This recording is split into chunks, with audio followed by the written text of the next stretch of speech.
Bismillahirrahmanirrahim. Assalamualaikum warahmatullahi wabarakatuh.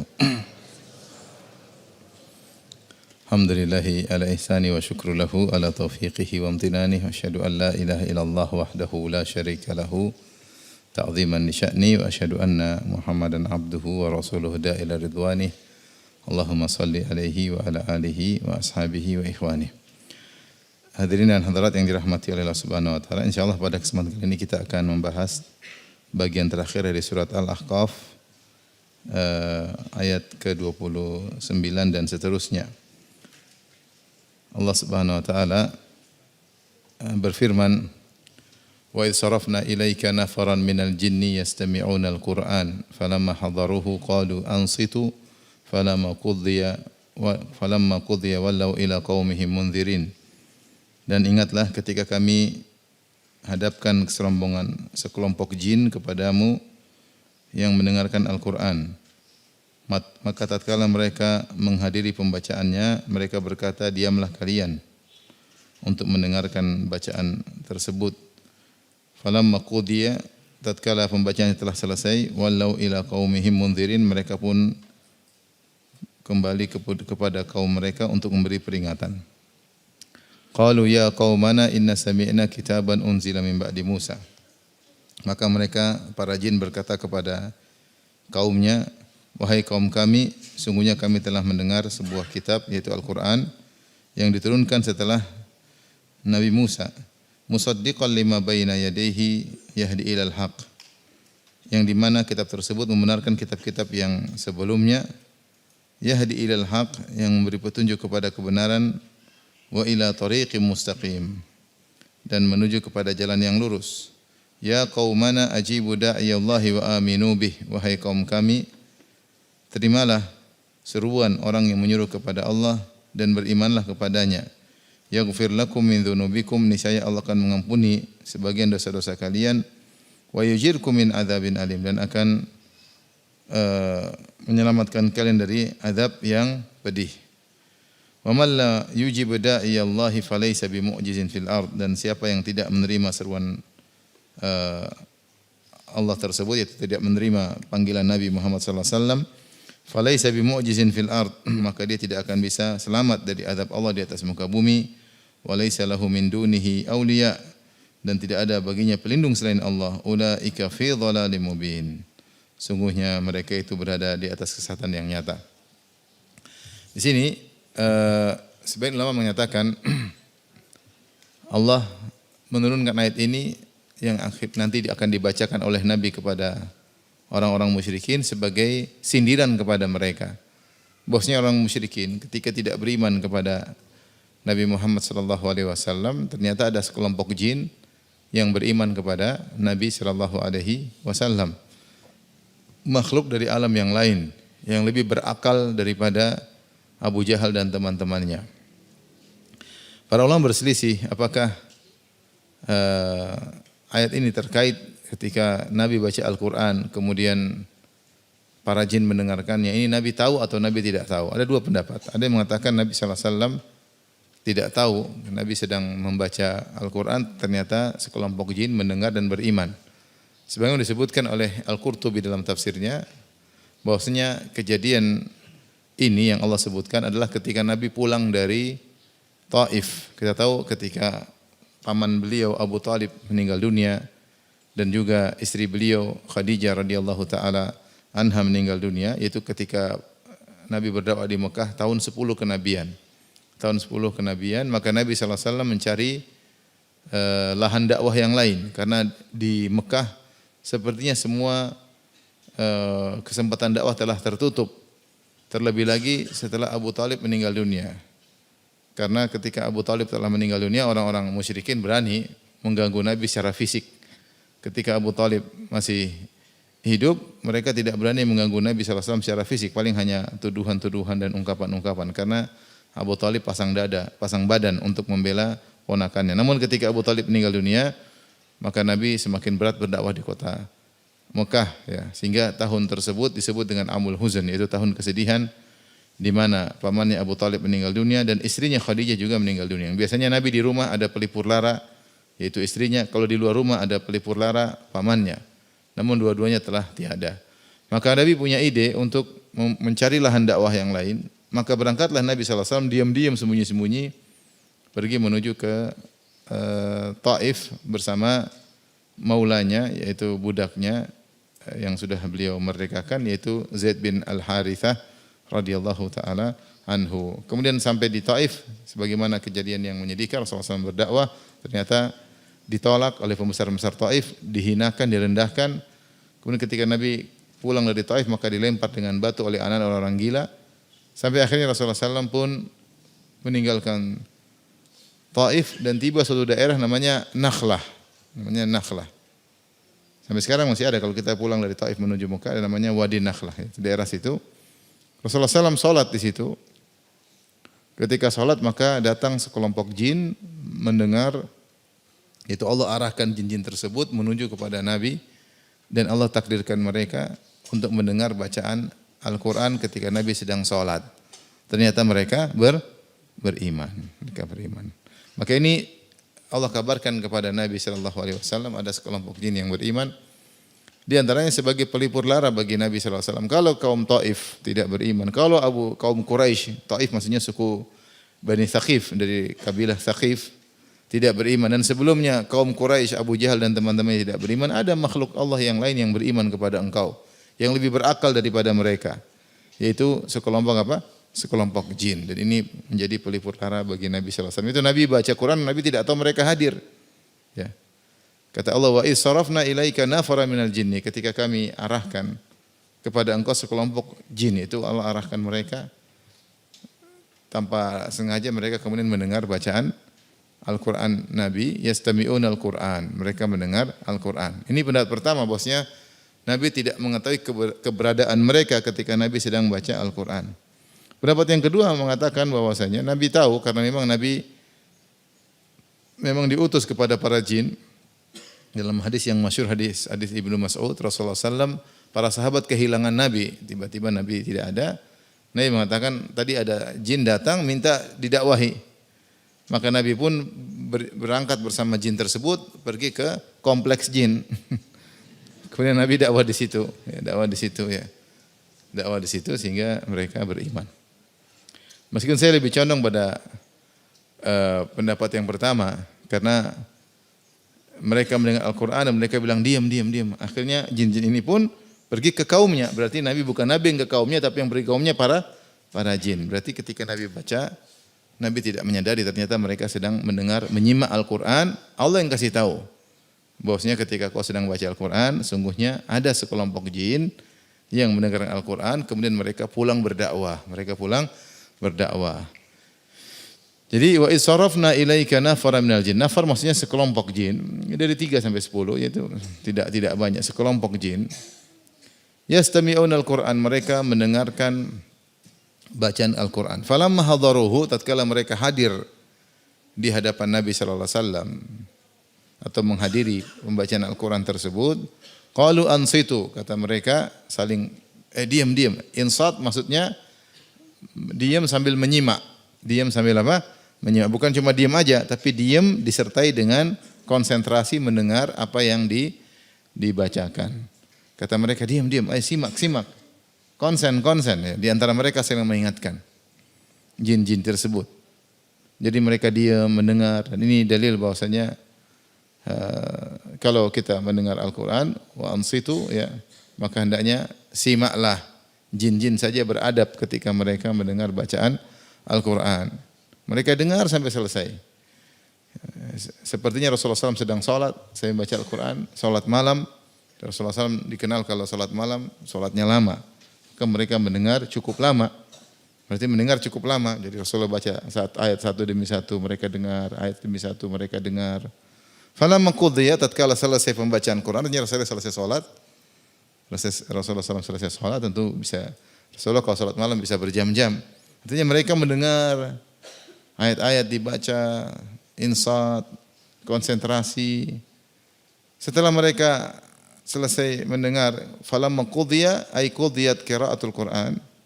Tatkala selesai pembacaan Quran, wallau ila qaumihim mundzirin. Maka mereka pulang kepada kaum mereka Mundzirin, yaitu memberi peringatan. Mereka langsung berdakwah, subhanallah. Semangat para jin untuk berdakwah. Ya. Jadi ini motivasi kepada kita. Ya. Kita manusia juga, ya sama-sama kita cari pahala. Jin juga cari pahala, manusia juga cari pahala. Ya. Kalau jin-jin ada yang semangat berdakwah, maka manusia juga hendaknya semangat berdakwah. Kenapa? Karena kita harusnya lebih utama daripada jin untuk semangat. Karena Rasul dari kalangan manusia, bukan Rasul dari kalangan apa? Jin. Ya. Bagaimana alam yang lain lebih semangat dari kita? Harusnya kita lebih semangat daripada para jin. Mereka pulang ke kaum mereka, mundzirin, memberi peringatan. Itu mereka berdakwah. Qalu, mereka berkata, ya qaumana. Jadi mereka semua beriman ini, sekelompok ini mungkin 7 jin, 8 jin, 9 jin. Ya. Mereka semuanya beriman. Mereka balik ke kaum mereka, kemudian mereka berdakwah, mereka berkata, ya qaumana, inna sami'na kitaban unzila min ba'di Musa. Ya kaum kami, sungguhnya kami telah mendengarkan kitaban, yaitu Qur'anan. Kitab maksudnya Al-Quran. Yang diturunkan setelah Musa. Kenapa dia tidak mengatakan diturunkan setelah Isa? Bukankah Nabi sebelum Nabi Muhammad, Nabi siapa? Nabi Isa. Ya, dan sebelum Nabi Isa masih ada nabi-nabi yang lain, baru Nabi Musa. Nabi Musa jauh. Jadi antara Nabi Musa dengan Nabi Muhammad banyak nabi. Dan nabi yang paling terakhir, tidak ada nabi sebelum Nabi Muhammad kecuali Nabi Isa. Nabi terakhir sebelum Nabi Muhammad Nabi Isa. Namun kenapa para jin tidak mengatakan inna sami'na kitaban unzila min ba'di Isa? Kenapa para jin tidak berkata kami mendengar Al-Quran yang dibaca diturunkan setelah Nabi Isa? Maka jawabannya sebenarnya mengatakan bisa jadi jin-jin ini jin-jin Yahudi. Karena jin bermacam-macam. Dalam surat jin, para jin berkata, kunna tara'iqa qidada. Kami ini bermodel-model. Kami ini bermodel-model. Sampai Ibnu Katsir menyebutkan jin-jin ada yang Yahudi, ada yang Nasrani, ada yang Buddha, ada yang Hindu. Bahkan dalam jin Islam pun bermacam-macam. Ada jin Salafi, ada jin Syiah, ada jin macam-macam. Iya. Ya. Jin macam-macam. Mereka juga beraliran-aliran. Ya, mereka juga beraliran-aliran. Kunna tara'iqa qidada. Ini jin-jin mengatakan kami mendengarkan ayat-ayat Al-Quran diturunkan setelah apa? Setelah Musa. Bisa jadi mereka jin-jin Yahudi. Jadi mereka jin Yahudi. Ada yang mengatakan bukan, mereka mengatakan Nabi Musa karena kitab yang diturunkan kepada Nabi Musa itu kitab Taurat.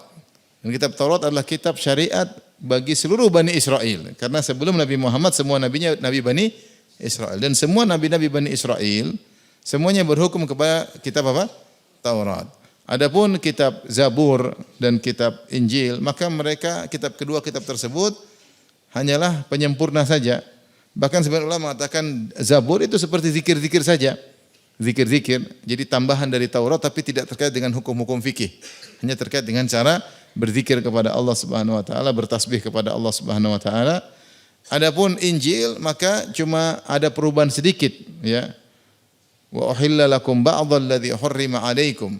Kata Allah tentang perkataan Nabi Isa, dan untuk saya halalkan apa yang diharamkan bagi kalian sebagian apa yang kalian haramkan dalam Taurat. Artinya Injil hanya melakukan perubahan sedikit saja pada Taurat, tetapi hukum asal adalah hukum apa? Taurat. Oleh karenanya mereka berkata mimba di Musa, karena kitab yang menjadi acuan bagi seluruh Bani Israel adalah kitab Taurat. Zabur hanya penyempurna, tambahan-tambahan tentang zikir-zikir kepada Allah. Demikian juga Injil yang juga di situ ada perubahan kepada Taurat namun cuma sedikit, sehingga mereka berkata kami telah mendengar Quran yang diturunkan setelah Nabi Musa. Musaddiqan lima baina yadayhi. Yang Al-Quran tersebut membenarkan kitab-kitab yang sebelumnya. Yahdi ilal haq. Yang memberi petunjuk kepada jalan, yang tunjuk kepada kebenaran, ya, kepada kebenaran, yaitu kepada kabar-kabar yang benar, berita-berita yang benar. Wa ila tariqim mustaqim, dan memberi petunjuk kepada jalan yang lurus, yaitu amal yang benar. Jadi Al-Quran tersebut memberi petunjuk kebenaran dari sisi kabar maupun dari sisi amal. Dari sisi kabar maupun sisi amal. Maka kalau ingin beramal yang benar, yang lurus, maka beramal dengan Al-Quranul Karim. Kemudian ini muqaddimah, ya. di mana para jin menyebutkan tentang keagungan Al-Quran. Mereka sifati. Al-Quran itu turun setelah Taurat. Al-Quran itu membenarkan kitab-kitab yang sebelumnya. Artinya jin ini pintar, berarti mereka menelaah kitab-kitab sebelumnya, iya enggak? Ya, dan mereka membuat komparasi, kata mereka ini membenarkan kitab-kitab apa? Sebelumnya. Kemudian mereka jelaskan kandungan intisari di Al-Quran. Al-Quran itu menunjukkan kepada kabar yang benar dan kepada jalan yang lurus. Ya, ini menunjukkan bahwasanya mereka mendengar Al-Quran dalam waktu yang lama. Karena saya katakan tadi kalau ayat ini turun terkait dengan ketika Nabi pulang dari Taif, Nabi sholat malam, dan kita Nabi kalau sholat malam berjam-jam, Nabi baca dengan tertib, mereka mendengar bacaan itu semua. Ya, karena mereka nggak bisa ngambil kesimpulan kalau cuma baca dengar beberapa ayat, 10 ayat, 20 ayat, kemungkinan mereka mendengar ayat yang banyak berjam-jam sehingga mereka dengar sehingga mereka bisa menyimpulkan. Mereka bisa menyimpulkan intisari Al-Quran untuk mereka jadikan bahan konten untuk mendakwahi kaum mereka. Setelah mereka menyebutkan tentang isi kandungan Al-Quran, baru mereka menyeru, ya qaumana ajibu da'iyallah. Wahai kaum kami, penuhilah, yaitu sambutlah seruan penyeru Allah tersebut. Itu penyeru, yaitu Rasulullah SAW. Itu sambutlah semua seruan dari Rasulullah SAW. Ya. Ini dai bukan sembarang dai, ini dai Allah, yaitu dainya Allah Subhanahu wa taala. Wa aminu bih, dan berimanlah kepadanya, ya. Berimanlah kepadanya. Dalil ketika mereka berdoa, mereka mengedepankan argumentasi, hujjah. Kalau Al-Qur'an yang diturunkan sifatnya seperti ini, maka berimanlah. Penuhilah seruan Rasulullah sallallahu alaihi wasallam. Wa aminu bih, dan berimanlah kepadanya, berimanlah kepadanya. Ya, di sini firman Allah, wa ajibu da'iyallah, penuhilah seruan Rasulullah SAW, yaitu apapun yang dia perintahkan maka jawablah. Apapun yang dia katakan maka lakukanlah, maksudnya demikian. Kemudian dikhususkan iman, wa aminu bih, dan berimanlah kepadanya, yaitu ini zikrul khas ba'dal am. Sebelumnya dia mengatakan jika ini adalah utusan Allah, maka apapun yang dia perintahkan maka hendaknya lakukanlah, dan ditekankan lagi berimanlah kepadanya. Ya. Tentu di antara yang disuruhkan oleh Nabi adalah keimanan, ya enggak? Keimanan dan lain-lainnya. Kemudian Allah mengkhususkan penyebutan iman. Ini karena iman adalah sesuatu yang sangat penting, ya, iman. Dan maka kemudian dikatakan di sini wa aminu bih, berimanlah kepada Rasulullah. Apa balasannya? Yaghfir lakum min dzunubikum. Maka niscaya Allah akan mengampunkan dosa-dosa kalian. Min di sini, ya, ada yang mengatakan maksudnya tab'idiyah, itu yang menunjukkan juz'iyah, bagian. Kalau kita artikan, niscaya Allah akan mengampuni sebagian dosa kalian, sebagian dosa kalian. Ini min namanya bin tab'idiyah dalam bahasa Arab. Ada yang mengatakan min bayaniyah. Min artinya penjelasan. Allah akan mengampuni dari dosa kalian. Seperti saya katakan bahasa Arab, saya katakan zahabun min, saya katakan misalnya cincin min fiddah, khatam min fiddah. Cincin dari perak. Dari di sini maknanya apa? Bagian atau penjelasan? Penjelasan, maksudnya cincin ini terbuat dari apa? Perak, paham? Ya, itu namanya min, terkadang maknanya penjelasan. Jadi min bayaniyah atau dari, menunjukkan jenis perak. Jadi kalau saya bahasa Arab, khatamun min fiddah, cincin dari perak, bukan cincin bagian dari perak, tapi cincin tersebut terbuat dari apa? Dari perak, ya. Tapi kalau saya bilang misalnya bulan dari alam semesta, maksudnya bulan adalah bagian dari apa? Alam. Sebagian dari alam. Itu namanya tab'idiyah. Sehingga min terkadang maksudnya penjelasan, terkadang maksudnya adalah bagian. Paham? Nah, terkait dengan ini sama para ulama juga ada penafsiran yang berbeda. Ada yang mengatakan min di sini maksudnya adalah bayaniyah, siapa yang beriman kepada Rasulullah SAW, maka Allah akan mengampuni seluruh dosa-dosanya. Kalau min di situ maksudnya bayaniyah. Allah akan mengampuni seluruh dosa-dosanya karena ini ma'ruf bahwasanya siapa yang beriman masuk Islam maka seluruh dosa-dosanya akan diampuni. Ya. Seluruh dosanya akan diampuni. Ada yang mengatakan min di sini maksudnya adalah tab'idiyah, bagian, yaitu Allah akan mengampuni sebagian dosa-dosa kalian. Kenapa? Karena ada sebagian dosa yang tidak bisa Allah ampuni, yaitu dosa terkait dengan menzalimi orang lain. Terkait dengan menzalimi orang lain. Artinya kalau ada orang kafir mencuri barang orang lain, kemudian masuk Islam, barangnya tetap dikembalikan, paham? Dosa-dosa lain diampuni, tapi kalau dia curi barang orang, dia harus kembalikan barang orang. Ini perbedaan pendapat. Intinya, jika kalian beriman kepada Rasulullah, maka dosa-dosa kalian akan diampuni. Wa yujirkum min adzabin alim. Dan Allah akan menyelamatkan kalian dari azab yang pedih.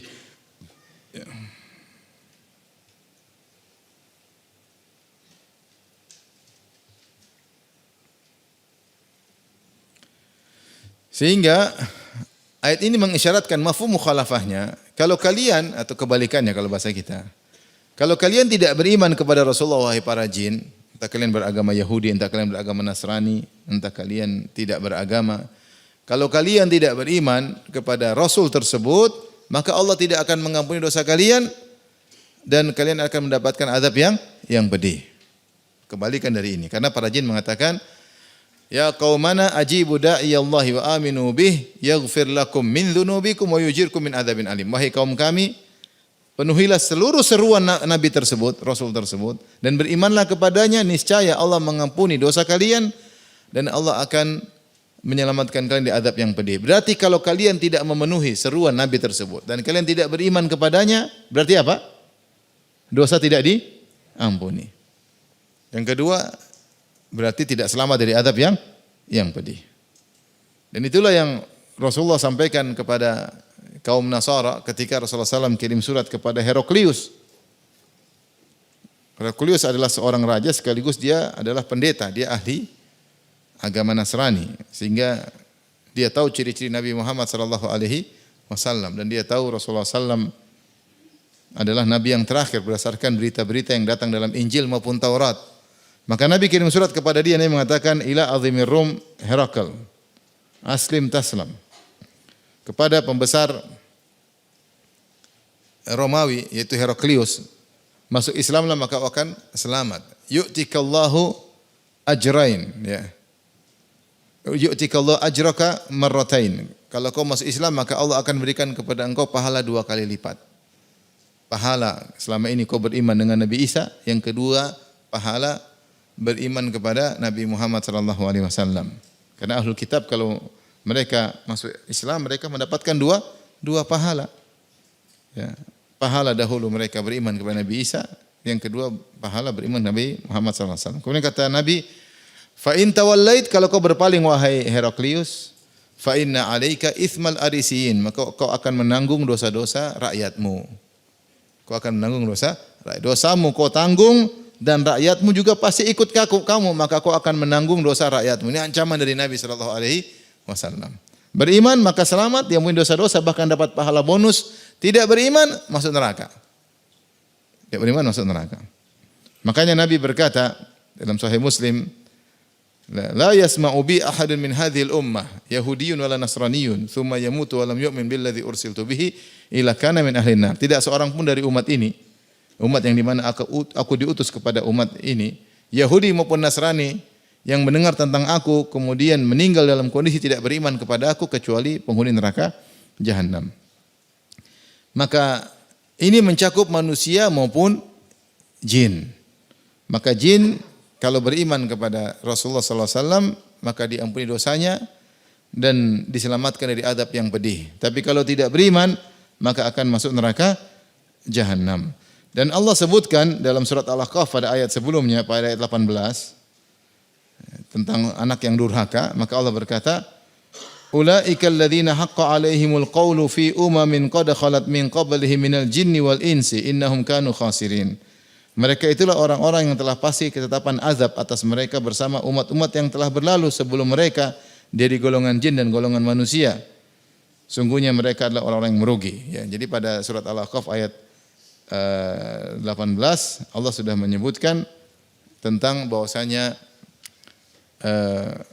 ada golongan jin yang masuk neraka jahanam. Dan ayat-ayat seperti ini banyak. Saya bacakan. Di antaranya Allah berfirman bahwasanya jin ada yang masuk neraka jahanam. Wa tammat kalimatu rabbika la amla'anna jahannama minal jinnati wan nasi minal jinnati wan nasi ajma'in. Dan telah sempurna keputusan Rabbmu, kata Allah, sungguh aku akan memenuhi neraka jahanam. Aku penuhi neraka jahanam dengan jin dan manusia. Jadi neraka itu ada coupling buat jin, ada coupling buat apa? Manusia. Dalam ayat yang lain kata Allah, walakin haqqal qawlu minni la amla'anna jahannama minal jinnati wan nasi ajma'in. Aku akan memenuhi jahanam dengan jin dan manusia.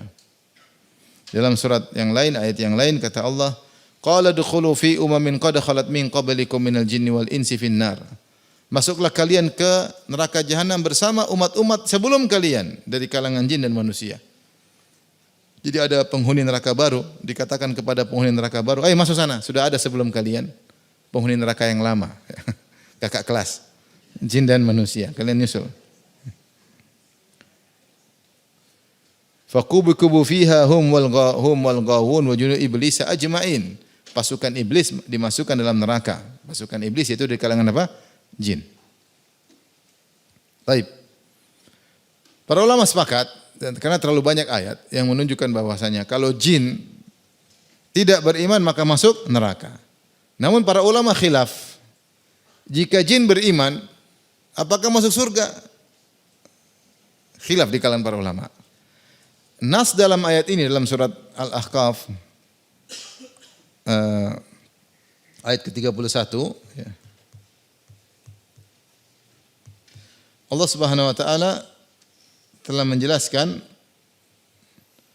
bahwasanya siapa yang beriman di kalangan para jin diampuni dosa-dosa dan diselamatkan dari azab yang pedih. Yaghfir lakum min dzunubikum wa yujirkum min adzabin alim. Kalian akan diampuni dosa-dosa kalian dan akan diselamatkan dari azab yang pedih. Timbul pertanyaan, apakah jika mereka diselamatkan dari azab yang pedih, apakah mereka masuk surga? Maka khilaf. Diriwayatkan bahwasanya Imam Abu Hanifah mengatakan tidak. Karena mantuk atau tekstual dari ayat ini menunjukkan bahwasanya mereka kalau beriman para jin diselamatkan dari neraka jahanam dan diampuni dosa-dosa. Namun tidak disebutkan mereka masuk apa? Surga. Tidak disebutkan mereka masuk surga. Bahkan ada yang mengatakan ya bahwasanya jika mereka tidak masuk neraka ya sudah mereka disirnakan sebagaimana hewan-hewan setelah disidang oleh Allah dikatakan kepada mereka kuni turaba, jadilah kalian seperti pasir tanah, selesai. Tapi jin-jin yang jahat disiksa, jin-jin yang tidak jahat selesai, hilang. Tidak dimasukkan dalam surga. Ini pendapat sebagian ulama. Namun pendapat jumhur ulama bahwasanya meskipun tidak disebutkan dalam ayat ini kalian masuk surga para jin, namun ada ayat yang lain yang lebih tegas menunjukkan bahwasanya para jin masuk surga jika beriman. Maksud saya para jin dalam ayat 31 tidak mengatakan wahai kaum kami penuhilah seruan Rasulullah dan beriman kepadanya, niscaya Allah akan mengampuni dosa-dosa kalian dan Allah selamatkan dari azab yang pedih dan kalian akan dimasukkan dalam surga. Tidak ada kata terakhir dan kalian akan dimasukkan dalam surga. Sehingga sebenarnya Allah mengatakan kalau gitu jin yang beriman ya hanya selamat dari neraka dan diampuni dosa-dosa, tapi tidak ada yang bilang masuk surga. Ini pendapat Al-Imam Abu Hanifah rahimahullah. Sebagian ulama mengatakan, jumhur mengatakan tidak, mereka masuk surga. Ada yang mengatakan enggak perlu dibahas, ngapain bahas jin? Enggak usah dibahas. Kita khilaf tentang jin. Ya kita pingin ini kan saudara-saudara kita, siapa tahu mereka masuk surga kan? Ya, jin baik ya. Nanti kalau jin, begitu buat apa beramal soleh? Enggak juga dapat apa surga. Ya, mungkin jin ada yang hadir mungkin. Di ibu-ibu ada jin akhwat ada enggak? Bisa jadi, kita enggak tahu. Maka kita jelaskan kalau jin ada yang mendengar, kita pilih pendapat jumhur. Bahwasanya jin yang beriman masuk apa? Surga. Adapun dalilnya dalam surat Ar-Rahman. Ya. Surat Ar-Rahman Allah Subhanahu wa taala berbicara kepada jin dan manusia. Ya ma'syaral jinni wal insi. In istata'tum antanfudhu min aqtaris samawati wal ardi fanfudhu. Wahai kelompok jin dan manusia, jika kalian mampu menembus dan seterusnya. Setelah itu Allah berbicara dengan fabi ayyi ala'i rabbikuma tukadziban. Tukadziban ini dan maka apa namanya, anugerah mana lagi dari Allah yang kalian dustakan. Sini tukadziban itu pakai dhamir kata ganti untuk dua orang. Tukadziban itu yang kalian berdua dustakan. Nikmat mana lagi yang kalian berdua dustakan? Maksudnya jin dan manusia. Jin dan manusia. Setelah itu Allah berbicara tentang nikmat surga.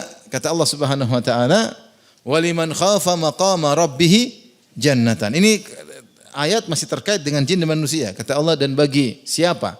Waliman, dan kita tahu man di sini adalah isim mausul yang memberikan keumuman, yaitu kalau kita artikan bahasa Indonesia, dan siapa saja yang takut dengan keagungan Allah Subhanahu wa taala, maka bagi dia dua surga. Siapa saja ini terkait jin dan manusia. Setelah itu Allah berkata, "Fabi ayyi ala'i rabbikuma tukadziban." Lantas nikmat mana lagi yang kalian berdua jin dan manusia dustakan? Berarti itu terkait dengan jin atau terkait dengan manusia saja atau terkait dengan jin dan manusia? Jin manusia, karena konteks ayatnya tentang jin dan manusia. Saya bacakan. Waliman khafa maqama rabbih jannatan fabi ayyi ala'i rabbikuma tukadziban dzawata afnan. Kata Allah, dan siapa saja yang takut kepada Allah, ya, maka dia akan mendapatkan dua surga.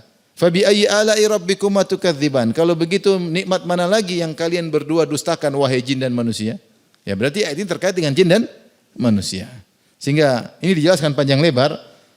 Yang paling panjang lebar membahas ini adalah Syekh Muhammad Al-Amin Syinqiti. Ya. Beliau membahas panjang lebar, beliau membantah pendapat yang mengatakan bahwasanya jin tidak masuk surga sebagai pembelaan kepada kaum jin. Maka kata beliau, mantuk atau tekstual dari ayat surat Ar-Rahman menunjukkan jin jika beriman masuk surga. Kemudian setelah itu Allah juga mengatakan tentang para bidadari. Kata Allah Subhanahu wa taala, "Fihinna qasiratut tarf." Masih dalam surat Ar-Rahman. "Fihinna qasiratut tarfi lam yatamithunna insun qablahum wala jan."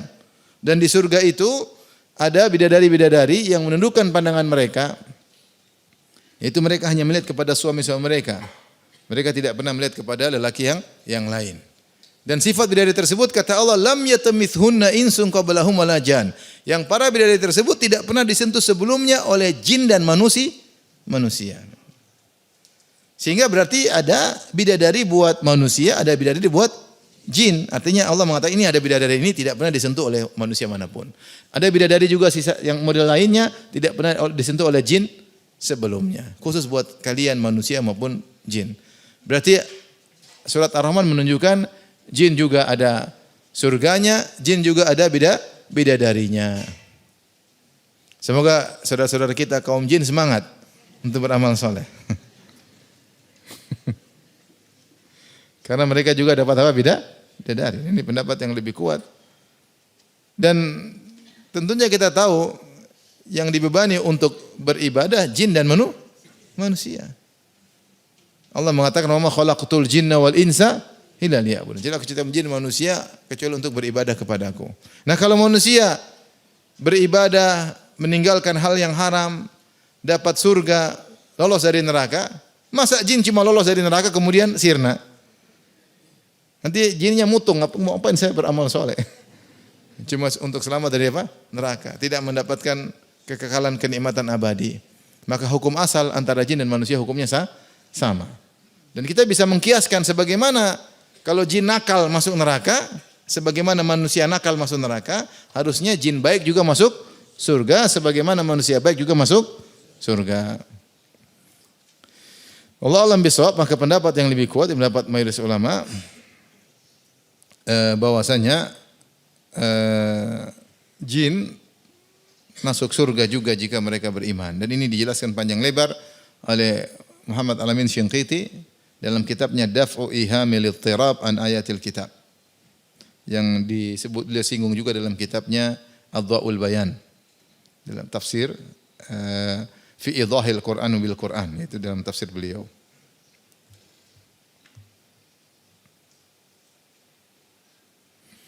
Kemudian ayat berikutnya Allah berfirman, Wa man la yujib da'i Allah falaysa bimu'jizin fil ard. Wa laysa lahu min dunihi awliya. Ulaika fi dhalalim mubin. Siapa yang tidak memenuhi seruan Rasulullah sallallahu alaihi wasallam, maka dia tidak akan bisa selamat dari hukuman Allah di atas muka bumi. Yaitu kamu tidak bisa lari mau kemana wahai jin. Kalau Allah ingin mengazabmu, kau tidak bisa sembunyi. Tidak bisa lari, mau kemana? Ya. Tidak bisa ke angkasa. Dan kalau kau ke bumi pun tidak bisa lari. Semua telah dikuasai oleh Allah karena bumi adalah ciptaan siapa? Allah. Ini maksudnya kau tidak bakalan bisa lolos, wahai para jin. Ya. Ya mungkin para jin punya kemampuan untuk terbang dengan cepat, berpindah tempat dengan cepat. Seperti perkataan Ifrit, qala ifritun minal jinni, ana atika bihi qabla an taquma min maqamik. Ketika Sulaiman alaihissalam berkata, siapa yang bisa mendatangkan singgasana Ratu Bilqis dari Sabak ke Palestina? Itu dari Yaman sebelah selatan Saudi Arabia ke utara Palestina, ke utara Arab Saudi. Itu 1000 kilo lebih, mungkin 1500 kilo. Maka Ifrit dengan hebatnya berkata, saya akan mendatangkan singgasana Ratu Bilqis sebelum kau berdiri dari tempat dudukmu. Subhanallah. Berarti hebat atau tidak? Hebat. Sehingga para jin mengingatkan, bukan berarti kalian jago terbang wahai para jin, terus kalian bisa selamat dari azab Allah. Kalau Allah turunkan azab, kalian tidak bisa selamat. Kalau manusia mungkin, artinya manusia kalau ada gempa langsung tewas, ya enggak? Kalau jin gempa kan dia bisa loncat, cium, langsung. Cium. Dia bisa loncat sana sini. Tapi kalau sudah Allah kasih adab sama kamu, meskipun kau tukang loncat tidak akan bisa selamat. Ya. Kalau manusia kasih gempa dikit sudah kejatuhan, sudah langsung tewas. Manusia lemah ya. Ya. Mungkin jin kalau kejatuhan apa? Kejatuhan batanya ditembusin, tenang. Allah alam, kita tahu nggak tahu jin kayak apa. Tapi intinya jin hebat-hebat ya. Di antara kehebatan jin bisa berpindah tempat dengan waktu yang singkat. Tetapi kalau Allah sudah kasih azab, kau tidak bisa kabur. Lari di penghujung bumi ini pun kau tidak bakalan bisa kabur wahai para jin. Ini perkataan jin dengan jin yang lain. Ingat siapa yang tidak memenuhi Rasulullah, seruan Rasulullah, maka dia tidak bisa melepaskan diri dari azab Allah di atas muka bumi ini. Walaysa lahu min duni awliya, dan tidak ada yang bisa menolongnya. Kalau Allah sudah turunkan azab satu dunia, jin ingin tolong kamu, kamu tidak akan selamat. Ulaika fi dhalalim mubin. Sungguhnya mereka itulah berada di atas kesesatan yang nyata. Setelah itu Allah berfirman, setelah cerita tentang jin, maka Allah membahas tentang dalil bahwasanya Allah bisa membangkitkan manusia. Kenapa? Karena sebelumnya Allah sebutkan dalam surat Al-Ahqaf tentang anak yang durhaka, yaitu dalam ayat ke-17 sudah kita bahas, yang di mana Allah berfirman, "Walladzi qala liwalidayhi uffil lakuma ata'idanini an ukhraja wa qad khalatil qurunu min qabli." Dan orang itu anak durhaka yang berkata kepada kedua orang tuanya, yaitu kepada ibu bapaknya, bagi kalian berdua, apa kalian berdua memperingatkan kepadaku bahwa aku akan dibangkitkan? Padahal sungguh telah berlalu beberapa umat sebelumku. Dia mengatakan, lah umat-umat sebelumku sudah ribuan tahun tidak ada yang dibangkitkan, kemudian saya mau dibangkitkan. Jadi dia ngeyel, dia mengingkari adanya hari apa? Kebangkitan. Ini Allah sebutkan tentang ciri contoh anak durhaka yang orang tuanya sangat sayang kepadanya, suruh dia beramal soleh karena kau akan dibangkitkan, kau akan disidang oleh Allah, akan dihisab oleh Allah, ada judgment day. Tapi ternyata dia ngeyel, dia bilang orang-orang dulu sudah ribuan tahun mati enggak dibangkitkan, kemudian saya mau dibangkitkan, saya enggak percaya. Maka Allah di akhir surat Al-Ahqaf Allah sebutkan dalil bahwasanya mungkin akan adanya hari apa? Kebangkitan. Dan pembahasan tentang dalil secara akal tentang mungkin adanya hari kebangkitan saya bahas panjang lebar dalam buku saya Syarah Rinci Rukun Iman. Salah satu pendalilannya adalah ini.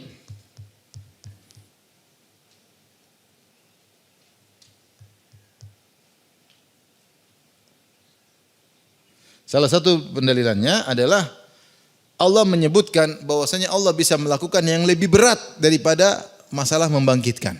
Apa yang lebih berat daripada membangkitkan? Yaitu menciptakan langit dan bumi. Itu perkara yang berat.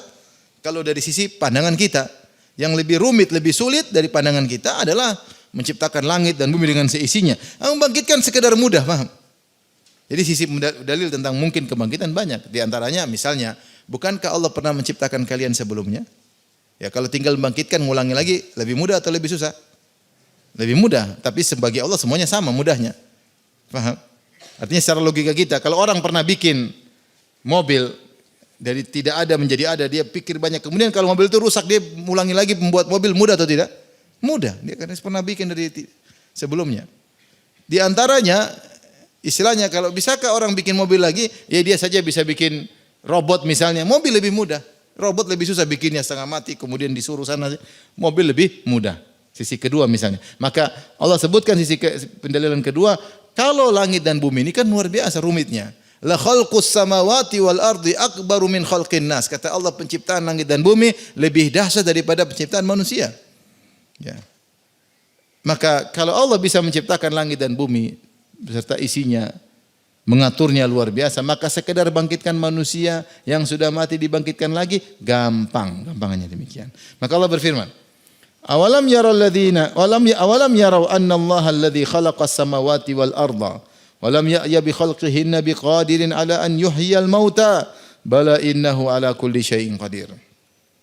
Dan apakah mereka manusia tidak memperhatikan? Itu orang musyrikin Arab, Abu Jahal dan teman-temannya mengingkari hari kebangkitan. Apakah mereka tidak melihat, tidak memperhatikan bahwasanya Allah yang telah menciptakan langit dan bumi dan dia tidak merasa capek, tidak merasa payah dalam menciptakan langit dan bumi tersebut? Bukankah dia mampu untuk membangkitkan orang-orang yang sudah mati, menghidupkan kembali orang yang sudah mati? Bala, tentu saja. Innahu ala kulli syai'in qadir, karena Allah Maha Kuasa atas segala sesuatu. Walam ya'ya, ada yang mengambil dari kata al-ayyu. Al-ayyu artinya capek. Ada dua pendapat di kalangan para tafsir. Al-ayyu ada yang mengatakan capek, orang berjalan kemudian dia mengalami al-ayyu, yaitu keletihan. Ini pendapat sebagian ahli lughah, ahli bahasa. Ada yang mengatakan al-ayyu itu digunakan untuk capek dalam berfikir. Jadi rumit. Aduh, saya capek. Capek bukan capek fisik, tapi ya capek apa? Berfikir. Maka ditafsirkan oleh sebagian ulama, ini disinggung oleh Tahir bin Ashur dalam kitabnya Tahrir wa Tanwir. Berdasarkan dua tafsiran tersebut, Allah tidak capek secara fisik dan tidak capek dalam secara fikiran dalam mengurusi menciptakan alam semesta. Allah bikin alam semesta dengan berbagai macam rumitnya, kompleksnya, susahnya, rumit alam semesta ini. Ya. Makanya di antara bantahan terhadap ateis, ya, sebenarnya mengatakan di antara bantahan terhadap ateis adalah tentang kerumitan alam semesta. Alam semesta kan rumit, ada mataharinya, ada ada orbitnya, ada bintang-bintangnya, ada siklus yang ada dalam alam semesta tersebut, ada sistem-sistem, ada aturan yang rumit, paham? Rumit. Ini enggak mungkin kebetulan. Kalau kebetulan tuh yang enggak rumit-rumit, paham? Lempar batu tahu-tahu terbelah dua bentuk love, ya mungkin. Tapi kalau ternyata dibelah lempar batu bentuk love terus ada nama ikhwannya, ada nama akhwatnya, ada tulisan kapan kawinnya, enggak mungkin kebetulan, paham? Karena rumit, paham? Kalau lempar batu tahu-tahu pecah ke sana terus jadi bentuk love, ya mungkin. Karena tidak rumit. Tapi kalau ternyata rumit itu berarti ada yang bikin, paham? Sama, alam semesta ini di antara dalil bahwasanya ada Tuhan penciptanya, dia rumit, ini kompleks. Berbagai macam aturan, berbagai macam benda, berbagai macam yang terkadang saling terkait satu dengan apa? Yang lainnya. Rumit. Ya, maka pasti ada yang bikin. Ya. Makanya aneh kalau ada ada orang ateis, dia bilang alam ini terjadi, bumi yang bulat ini terjadi dengan sendirinya. Tapi kalau dia lihat ada bola, di situ ada bendera Australia, bendera Indonesia, bendera Malaysia, ngumpulin di bola tersebut, nggak mungkin dia bilang ini bola terjadi dengan apa? Sendirinya. Ini pasti ada yang bikin karena banyak warna-warni bendera di situ. Karena rumit, nggak mungkin terjadi dengan apa? Sendirinya. Nah kalau bola dia tahu tidak mungkin terjadi dengan sendirinya, apalagi bumi yang isinya begitu rumit seperti ini, paham? Ada lautnya, ada datarannya, ada ininya, ada berbagai macam logam yang untuk di kebutuhan manusia di kemudian hari. Allah buka ilmu sedikit demi sedikit. Dulu begini, kemudian ada ilmu, ternyata mobil bisa pakai bensin, nanti ternyata bisa pakai listrik, lama-lama pakai air. Sudah ada mobil pakai air. Saya ketemu dengan salah seorang direktur, dia bilang, saya sudah pernah naik mobil pakai air, Ustaz. Subhanallah. Mobil-mobilan, mobil beneran. Jadi ada teknologinya, mobil pakai air ada tapi teknologinya masih mahal. Tapi sudah ada mobil jalan bukan pakai bensin, pakai apa? Pakai air. Kemarin ketemu orang lagi ada yang bilang mobil pakai LPG, benar atau tidak? Mobil pakai gas apa? LPG. Artinya tidak mungkin alam semesta ini dengan berbagai macam mineral, kandungan logam dalamnya yang Allah sediakan untuk kebutuhan apa? Manusia. Allah ciptakan ini, ternyata kemudian diketahui fungsi logam ini. Ini enggak mungkin terjadi semua dengan apa? Kebetulan. Maksud saya, jadi alam semesta ini penciptaannya rumit. Untuk memikirkan kerumitan itu Allah pun tidak capek. Kita kadang kalau enggak masuk ini, kenapa? Ini gimana? Kita ngelihat jaringan mikirnya susah ya enggak? Kadang otak kita capek ya enggak? Enggak mikir kadang masalah keluarga, pening katanya. Pening. Satu ini utang belum bayar, ini pening, kepala mau meledak. Waduh, kepala saya mau meledak nih. Kenapa? Otak tidak kuat. Badan masih kuat, mungkin berotot, tapi otak enggak kuat. Allah tidak mengalami kepayahan dalam secara zat dan secara pikiran. Allah tidak ada keletihan sama sekali. Mudah bagi Allah ngatur makhluk yang mungkin triliunan makhluk, dikasih rizki semuanya, alam semesta yang begitu kompleks, ini harus begini, semuanya mudah bagi Allah. Walam ya'ya bi khalqihinna, tidak ada sulit bagi Allah, tidak ada letih sama sekali untuk ngurusin ini semua. Nah, kalau Allah mampu ini semua melakukannya, untuk ciptakan, hidupkan kamu kembali mudah. Wahai Abu Jahal, kau mati saya hidupkan lagi, gampang. Gampangnya demikian. Gampang. Coba kau renungkan alam semesta, rumit enggak rumit? Susah. Bagi Allah tidak susah. Tidak susah. Ya. Apalagi sekedar bangkitkan Abu Jahal. Innahu ala kulli syai'in qadir. Sungguhnya Allah Maha Kuasa segala sesuatu. Setelah berfirman, wa yauma yu'radul ladzina kafaru 'alan nari alaysa hadza bil haqq. Dan ingatlah ketika orang kafir dihadapkan kepada mereka neraka. Dikatakan kepada mereka, alaysa hadza bil haqq, bukankah neraka itu benar? Mereka enggak bisa mengingkari lagi. Dulu mereka, apa neraka? Bohong, Muhammad bohong, enggak ada neraka. Sampai Abu Jahal mengatakan, katanya Muhammad nakut-nakut kita dengan zakum. Nanti kalau ada zakum saya akan bernikmat-nikmat makan zakum. Alhamdulillah nanti dia makan apa? Zakum. Jadi ngejek. Apa zakum? Nanti kita nikmati zakum tersebut.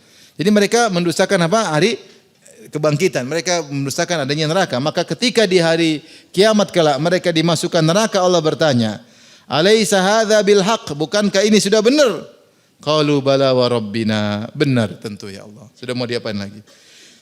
Qala fadzuqul adzab bima kuntum takfurun. Maka rasakanlah adab ini yang dulu kalian sering mengingkari adab tersebut. Mereka tidak bisa lagi mengingkari pada hari kiamat kelak. Kemudian Allah berfirman, "Fasbir kama sabar ulul azmi minar rusuli." Bersabarlah engkau wahai Rasulullah, kama sabar ulul azmi minar rusul, sebagaimana bersabar para ulul azmi minar rusul, dari kalangan para rasul. Wala tasta'jil lahum, dan janganlah kalau kau ingin menyegerakan azab bagi mereka. Ka'annahum yauma yarawna ma yu'aduna lam yalbathu illa sa'atan min naharin balagh. Pada hari nanti mereka melihat azab yang diancamkan kepada mereka, maka mereka merasa seolah-olah mereka tidak tinggal di dunia melainkan hanya sesaat saja di siang hari. Balagun fahal yuhlaku il qaumul fasiqun. Inilah pelajaran yang cukup, maka tidak dibinasakan melainkan dari kaum yang fasik.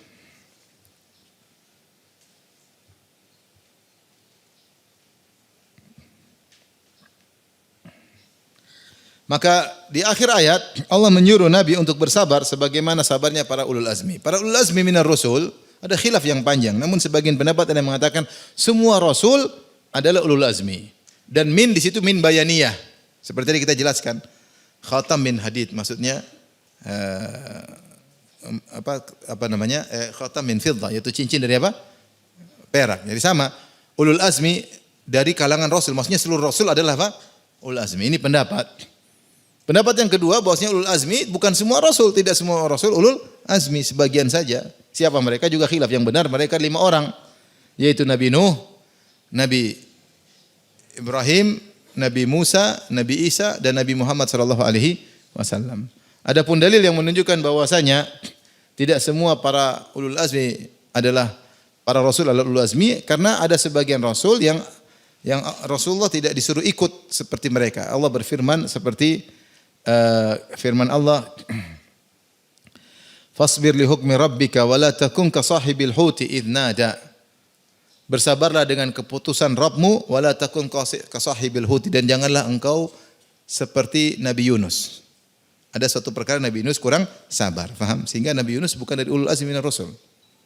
Demikian juga Allah berfirman tentang Nabi Adam, "Walaqad ahina ila Adam min qablu fa nasiya wa lam najid lahu azma." Kami telah mengambil janji dari Adam sebelumnya, itu agar tidak memakan buah pohon yang ada di salah satu pohon yang ada di surga. Ya, fanasiya, namun dia lupa, walam najid lahu azma, dan kami tidak mendapati azam darinya. Ya, sementara para ulul azmi disebut dengan ulul azmi. Azmi itu tekad yang kokoh. Kami tidak mendapati Adam memiliki azam pada kasus tersebut. Sehingga dalil bahwasanya Nabi Yunus bukan ulul azmi minar rusul karena dia tidak bersabar dalam sebagian hal, dan Nabi Adam alaihissalam juga bukan ulul azmi minar rusul karena dia tidak berazam pada satu kasus, paham? Jadi punya satu kasus mereka. Sehingga yang benar ulul azmi minar rusul tidak semua rasul, tetapi cuma 5. Ya, Nabi Nuh ya, dengan kesabaran yang luar biasa. Nabi Ibrahim dengan kesabaran luar biasa. Nabi Nuh apa kesabarannya? Berdakwah 950 tahun. Kemudian dihina, dimaki-maki, ya. Dan 950 tahun berdakwah, fama amana ma'hu illa qalil. Yang beriman ternyata cuma sedikit. Sekitar 80 orang. Kalau 950 tahun dakwah cuma 80 orang yang beriman. Kalau kita bagi rata, berarti satu orang supaya beriman harus ditongkrongi 11 tahun, paham? Coba 950 bagi 80 berapa? Ibu-ibu.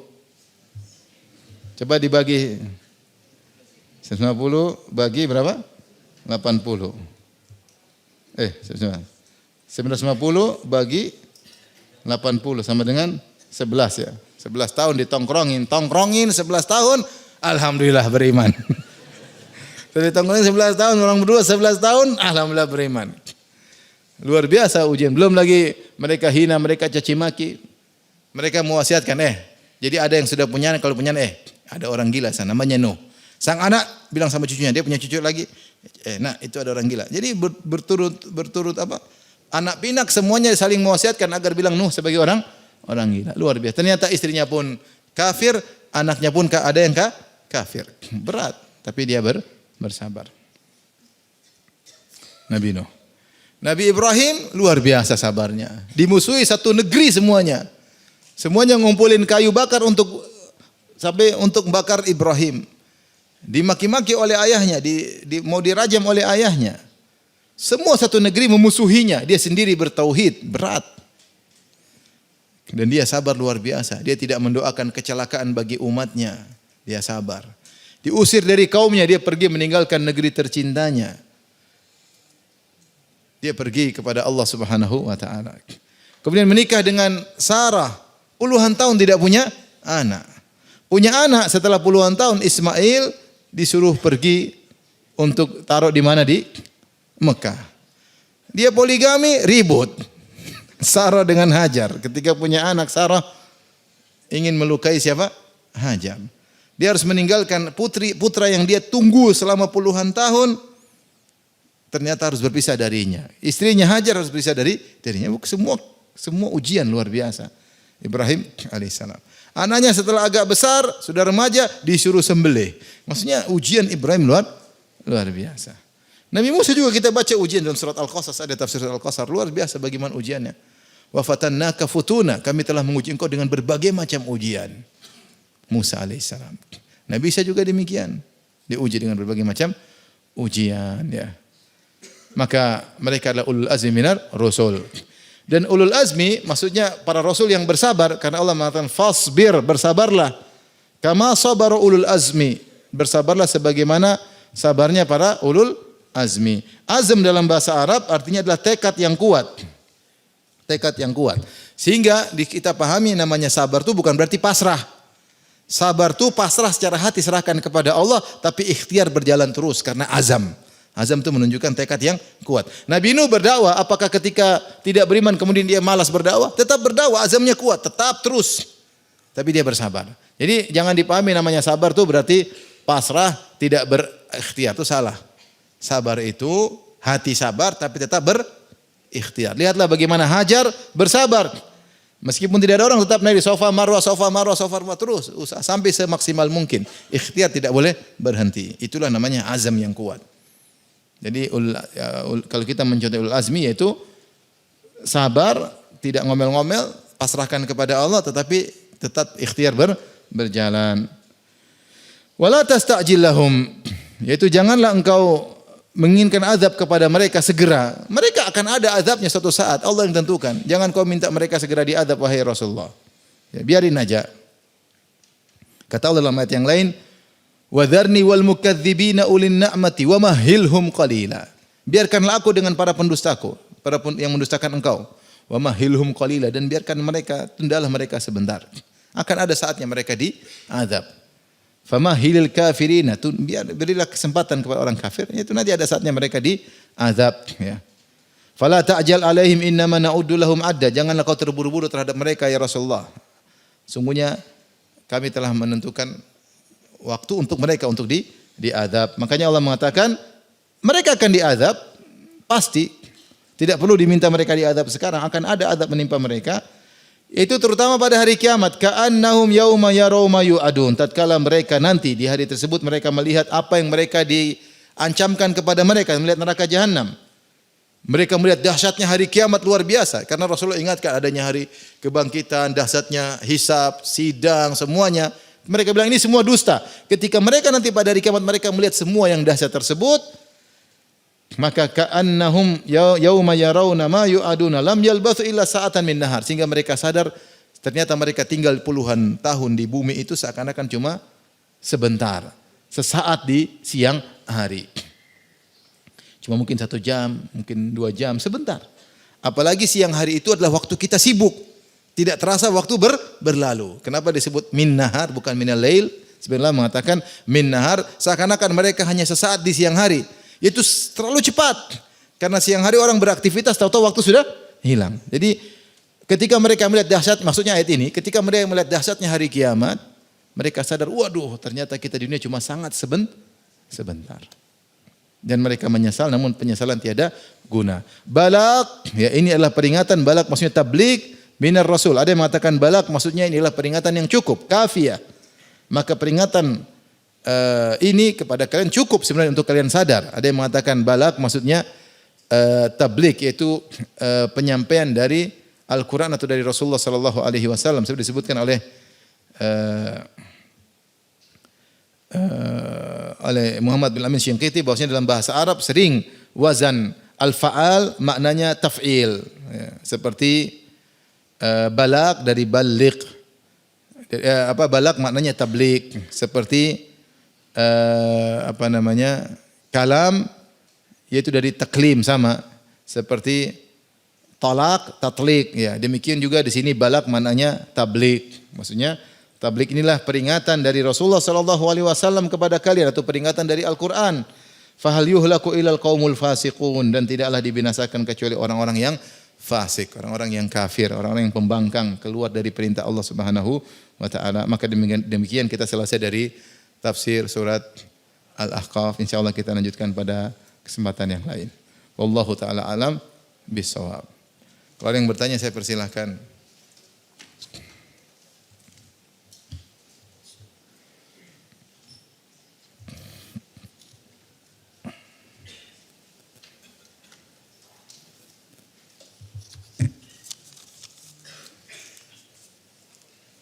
Apa bedanya kaum Khawarij dengan Ahlu Sunnah wal Jamaah? Karena dari penampilan fisik sama hafal Quran. Apakah berarti para teroris Muslim itu adalah penganut Khawarij? Khawarij adalah suatu kelompok yang memiliki beberapa sifat utama. Di antaranya mengkafirkan penguasa Muslim dikafirkan karena melakukan dosa-dosa tertentu, dikafirkan padahal mereka tidak kafir meskipun melakukan dosa. Kemudian setelah mengkafirkan mereka aksi, yaitu memberontak. Maka jika mengumpulkan dua ini, maka disebut apa? Khawarij. Jika tidak mengumpulkan dua ini, dikatakan terkena pengaruh apa? Khawarij. Tapi Khawarij yang sungguhnya mengumpulkan dua ini.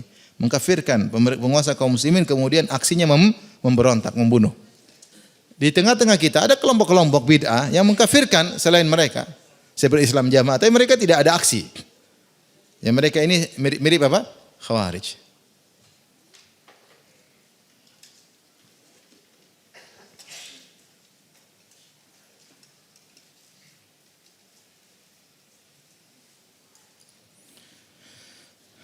Berarti jika itu bukan iblis atau setan, iblis itu mbahnya jin. Iblis itu apa? Iblis itu bosnya apa? Bosnya jin. Kana minal jinni, iblis adalah bagian dari apa? Jin. Adapun setan, setan macam-macam, ada setan manusia, ada setan apa? Jin. Kalau setan jin ya banyak ya. Genderuwo. Maksudnya setan-setan yang mengajak pada kemaksiatan. Kalau setan manusia, Fir'aun dan teman-temannya, semuanya setan. Jadi setan itu sifat buruk. Kalau bisa dari jin, bisa dari apa? Manusia. Kalau iblis dari jin.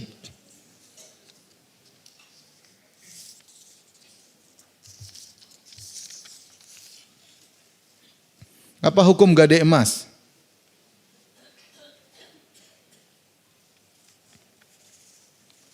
Maksudnya taruh emas terus pinjam apa?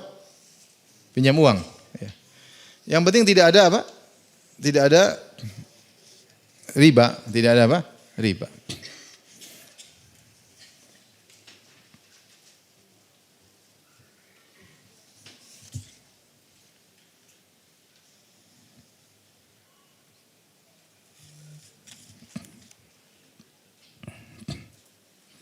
Apalagi usaha kita sebagai orang tua agar anak kita berhenti dari dunia musik. Dia manajer band. Saya sudah doakan, saya nasihati, belum juga berhasil. Jangan putus asa. Tugas kita berdoa dan menasihati. Itu sudah. Hidayah di tangan Allah Subhanahu wa taala.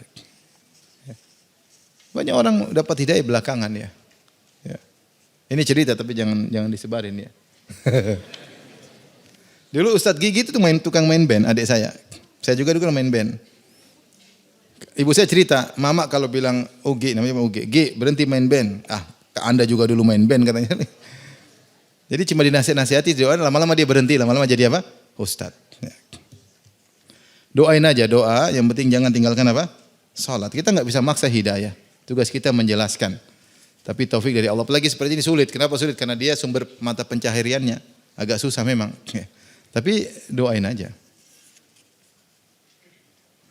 Ustadz, apakah wajah jin ada yang baik atau buruk? Maksudnya ada yang tampan, ada yang jelek, ada yang cantik, ada yang kurang cantik.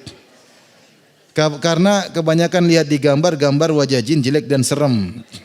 Nah kalau jin, bidadari jin pasti cantik kan? Iya. Wallahu alam, saya nggak pernah lihat ya. Nggak pernah lihat. Yang kita lihat jin itu menjelma jadi apa? Sesuatu yang mengerikan. Jin yang rata-rata yang muncul, yang kita hayalan itu jin-jin dalam film-film ya. Contohnya seperti Mak Lampir, Nyi Blorong, terus apa lagi? Genderuwo. Semuanya jelek-jelek dan jin-jin miskin-miskin. Setan-setan miskin-miskin. Karena kata orang-orang bahwasanya setan-setan itu berdasarkan tingkat ekonomi negara tersebut. Kalau di Amerika setannya keren-keren pakai jas. Kalau Indonesia bajunya pocong. Kemudian bajunya ini robek-robek ya begitu ya. Belum mandi dan beda kalau setan-setan di luar negeri keren-keren. Menunjukkan tingkat ekonomi.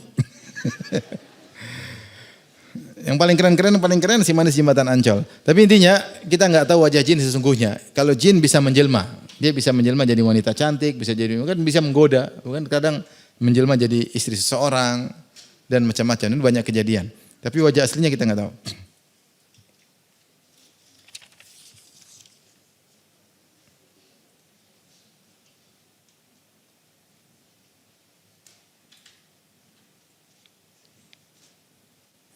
Anak pernah sholat pada saat di jalan berhenti salah satu masjid. Anak sholat dengan suami pada saat itu, namun setelahnya baru tahu bahwa masjid ada kuburannya. Lalu bagaimana dengan sholat anak Ustaz? Apakah tidak usah diulang? Sudah tidak apa-apa, insya Allah Taala.